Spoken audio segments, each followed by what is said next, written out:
29 দিন ইনসাফ যাত্রা শেষে আজ বামেদের ব্রিগেড সমাবেশ অত্যন্ত গুরুত্বপূর্ণ এবং সেই জন্যই TV9 বাংলার সবথেকে বড় মেগা কভারেজ। আজ ব্রিগেডের প্রত্যেক মুহূর্তের আপডেট দিচ্ছি আমরা সকাল থেকে।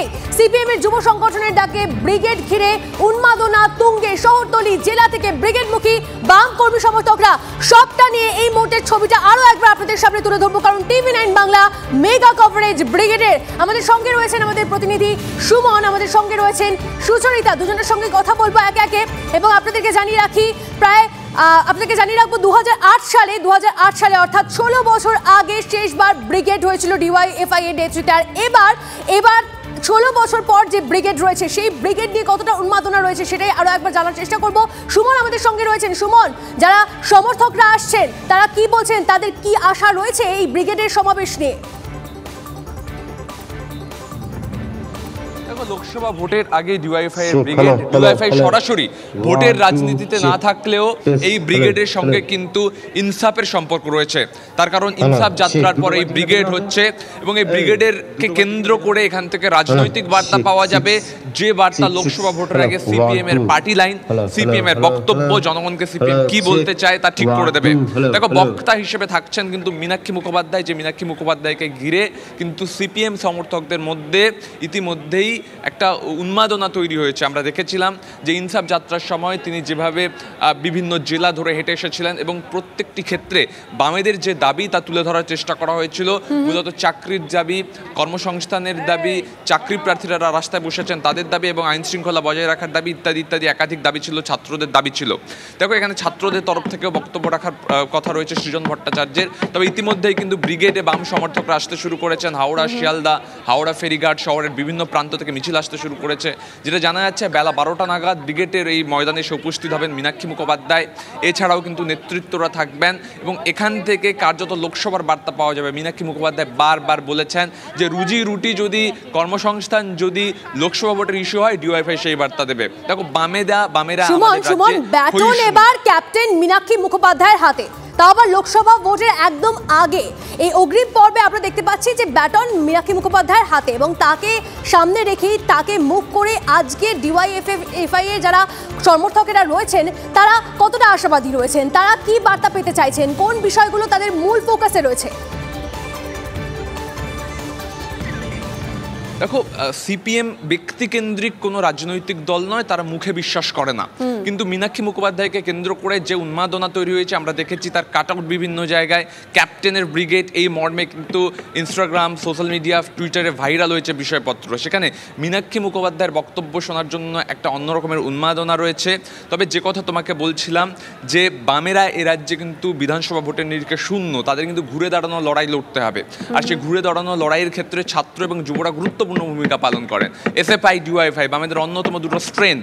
আজকে ডিওয়াইএফআই এর ব্রিগেড এবং সাদা পতাকার ব্রিগেড, উল্টো ব্রিগেড থেকে কিন্তু সরকার উল্টে দেওয়ার বার্তা দিতে চলেছেন মীনাক্ষীরা, তেমনটাই তারা বারবার জানিয়েছেন। এবং মীনাক্ষীকে কেন্দ্র করে আলাদা একটা উন্মাদনা রয়েছে, তাই মীনাক্ষীর বার্তার উপর নির্ভর করছে। সুমন, সঙ্গে থাকো, তুমি আমাদের সঙ্গে থাকো। এর পাশাপাশি যেমনটা আমরা আপনাদেরকে বলছিলাম যে বিভিন্ন দিক থেকে, বিশেষত 7 জায়গা থেকে আসতে চলেছে ব্রিগেডে এই জনসমর্থন এবং তারা আসতে চলেছেন। আপনাদেরকে দেখাবো ঠিক কোন কোন জায়গা থেকে মানুষজন আসতে চলেছেন। 7টা মিছিল ব্রিগেড, তার পাশাপাশি হাওড়া স্টেশন থেকে ব্রিগেড আসতে চলেছে, শিয়ালদা থেকে আসতে চলেছে, শিয়ালদা স্টেশন থেকে ব্রিগেড মুখী মিছিল। 7 জায়গা থেকে এই মিছিল আসবে। শ্যামবাজার থেকে মিছিল আপনাদেরকে গ্রাফিক্যাল প্রেজেন্টেশনের মাধ্যমে আমরা দেখাচ্ছি। হাজরা থেকে একটা মিছিল যাবে ব্রিগেডের দিকে, পার্ক সার্কাস থেকেও যাবে একটা মিছিল ব্রিগেডের দিকে এবং সুবোধ মল্লিক স্কোয়ার থেকেও যাবে একটি মিছিল এবং সেন্ট্রাল থেকে যাবে আরও একটি মিছিল। 7টি মিছিল 7 দিক থেকে একদম শহর কলকাতার মূল পয়েন্ট যেগুলো, যে জায়গাগুলো ইম্পর্টেন্ট জায়গা যেগুলো, সেখান থেকে আসতে চলেছে ব্রিগেডে 7টি মিছিল। দেখাচ্ছি আপনাদেরকে ব্রিগেড মুখী 7টি মিছিল, সবটা গ্রাফিক্যাল প্রেজেন্টেশনের মাধ্যমে দেখাচ্ছি TV9 বাংলায়। এদিকে আপনাদেরকে জানিয়ে রাখি, হাওড়ার ফেরিঘাট বন্ধ করে দেওয়ার একটা অভিযোগ বাম কর্মী সমর্থকদের। কি হয়েছে এক্স্যাক্টলি, কি ঘটনা জানবো আরো বিস্তারিতভাবে। আমাদের প্রতিনিধি সুচরিতা আমাদের সঙ্গে রয়েছেন। সুচরিতা, কি অভিযোগ, কি হচ্ছে? দেখো এখানে ফেরিঘাট আমরা দেখতে পাচ্ছিলাম যে সকাল থেকেই চলছে, কিন্তু কিছুক্ষণের মধ্যে আমরা দেখতে পাচ্ছি যে কর্মী সমর্থকদের ভিড় কিন্তু উপচে পড়েছে এবং সেই কারণেই কিন্তু এখানে একটা মাত্র ফেরিঘাট খোলা, একটা মাত্র উইন্ডো খোলা রেখেছে, বাকি সব ঘাটগুলো বন্ধ। এবং যারা ব্রিগেডের জন্য আসছেন বিভিন্ন জেলা থেকে তাদের বক্তব্য যে এই ফেরিঘাটগুলো ইচ্ছে করে বন্ধ করে দেওয়া হয়েছে, কারণ এই সরকার বানচাল করে দিতে চায় এই ব্রিগেড সমাবেশকে। কিন্তু আমরা যতটুকুনি খবর পাচ্ছি যে গঙ্গাসাগরের কারণে বেশ কিছু স্টিমার তুলে নেওয়া হয়েছে এবং সেই কারণেই কিন্তু পরিষেবাটা অনেকটা কমেছে, কিন্তু এখানে চলছে। কিন্তু সেটা অবশ্যই যারা বিভিন্ন জেলা থেকে আসছে তাদের জন্য অসুবিধার। আপনি একটু বলুন যে সকাল থেকে তো ফেরিঘাট ভালো চলছিল, এখন কি সমস্যা হচ্ছে? সমস্যায় প্রতিহিংসা রাজনীতি। উনি বলতে চাচ্ছেন যে গঙ্গাসাগর মেলার জন্য আমরা লঞ্চটাকে মানে এটা তুলে নিচ্ছি, কিন্তু তা তো না। আমরা তো পশ্চিমবাংলার মানুষ, আমাদের তো গণতান্ত্রিক অধিকার আছে। যে কোনো রাজনৈতিক দল সভা সমাবেশে এটা সরকারকে এটা মানে সুবিধা দেওয়া দরকার। সেটা উনি প্রতিহিংসাপূর্ণ রাজনীতি করছেন যে বামেদেরকে যেমন করে এটা রুখবো। কিন্তু আপনাদেরকে ঢুকতে পারবে? আপনারা কি পন্থা নিচ্ছেন? এখান থেকে যদি সত্যি সত্যি ফেরিঘাট একদম বন্ধ হয়ে যায় কি করবেন? আমরা পায়ে হেঁটে যাবো, পায়ে হেঁটে ব্রিগেডে যাবো। এবং এটা এটা এটা রাজ্যে মীনাক্ষী মুখার্জি প্রায় 3000 কিলোমিটার হেঁটেছে, আর আমরা এই 6 কিলোমিটার হাঁটতে পারবো না? আমরা সারা পশ্চিমবঙ্গ দাপিয়ে বেড়াবো।